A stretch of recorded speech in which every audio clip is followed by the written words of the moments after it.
Hey guys, welcome to next on mining India. Hydro cooling के जितने भी fans हैं, जितने भी फैन बॉयज हैं, उनके लिए बिटमेन लेके आ गया एंट्रैक वर्जन 2।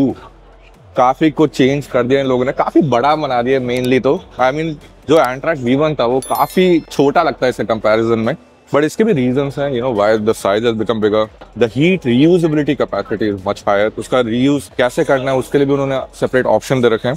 तो लेट्स सी वेरी क्विकली कि कैबिनेट कैसा दिखता है, क्योंकि अब जो एंट्रैक V2 है that is a 2-part unit.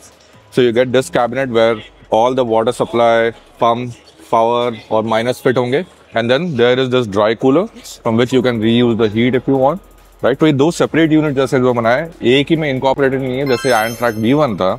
तो if you see over here, तो यहाँ पर उन्होंने सारा पावर का दे रखा है, सारी मेन MCBs हैं। यहाँ पर मेन MCB है, फिर server 1, server 2, server 3, server 4 MCB, मतलब 4 माइनर अगर आप लगा रहे हो तो उनके लिए एक एक इंडिविजुअल ऑन ऑफ स्विच दे रखा है। पंप के लिए अलग से स्विच दे रखा है। DC पावर के जितने भी आइटम्स है उनके लिए अलग से पावर स्विच दे रखा है। And then if you see over here, so over here we have the hot water oil. तो जितना भी माइनर से गर्म पानी निकल के जा रहा है that is gonna go through this rail. और फिर यहाँ पे कोल्ड वाटर आयल है, मतलब जो ड्राई कूलर से ठंडा पानी आएगा वो यहाँ के थ्रू आएगा, माइनर के थ्रू जाएगा, और फिर माइनर के थ्रू पूरा ठंडा करके जो गर्म पानी है वो यहाँ से निकल जाएगा। If you see over here there the water pump.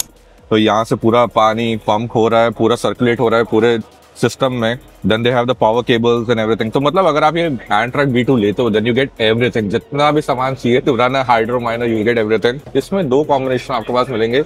You can either install 2 3U units, नहीं तो you can install 4 normal hydro units. तो इट्स अप टू यू। यहाँ पर इन्होंने 2 3U यूनिट लगा रखे हैं। दीज आर द 860 टेराहर्ट्ज के S21 EXP hydro. Even this miner has always been a dream of mine, so this looks pretty sick. So this is the cabinet part.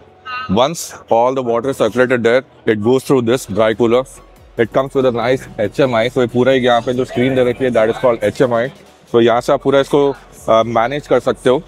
और यहाँ पे अच्छा सिक्योरिटी के लिए लॉक भी कर रखा है। यहाँ पे एक बड़ा फैन है and I can see from here they have all the fins around. तो ये पूरा ड्राई कूलर आराम से ठंडा कर देगा।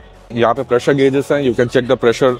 एंड यहाँ पे हॉट वाटर आउटलेट है। तो if you want to use this hot water, जो इसमें पानी गर्म हो रहा है, राइट, तो वो गर्म पानी आप यहाँ से निकाल के अपने स्विमिंग पूल में अटैच कर लो थ्रू द रेल, और you can even connect it to your flooring in apartments. Depends, अगर आप एक बहुत ठंडे इन्वायरमेंट में रहते हो then you can even reuse the heat. So this is the magic of Antrak V2. काफी कुछ solid लग रहा है, although I'm always been a fan of Antrak V1. But yes, अगर आपको थोड़ा improvement की जरूरत थी then I think here's the one. Do check out the Antrak V2, probably coming soon.